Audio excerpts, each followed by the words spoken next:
মারিয়াম আলাইসাল্লাম, মা মারিয়াম, যখন উনি বলছিলেন যে এই কষ্টের চেয়ে মরে যাওয়া ভালো, যে উনি কতটা কষ্ট পেয়েছেন এবং আল্লাহ এটা কোট করেছেন যে উনি বিয়ে না করেই মা হয়ে যাচ্ছেন এবং সন্তান জন্মদান করছেন এবং উনি কতটা সফলতার সাথে সুন্দরভাবে ওনার ওই মাতৃত্বের দায়িত্বটা উনি পালন করেছিলেন।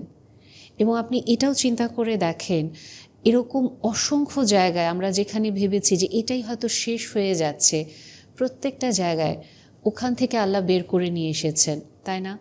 এবং একটা জিনিস আপনি চিন্তা করে দেখেন, ইউসুফ আলাইহিস সালাম যখন জেলখানায় ছিলেন বা কুয়ার ভিতরে বসেছিলেন, উনি কি কখনো চিন্তা করতে পেরেছিলেন যে উনি একটা সময় ফিনান্স মিনিস্টার হিসেবে বের হয়ে আসবেন?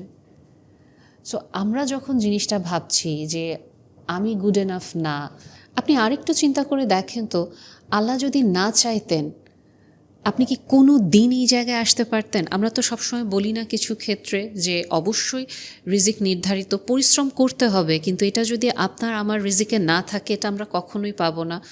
আবার আল্লাহ যদি চান যে ওই জিনিসটা আপনার রিজিকে থাকবে, কারো কি সাধ্য আছে ওটা আপনার কাছ থেকে সরিয়ে নেওয়ার জন্য?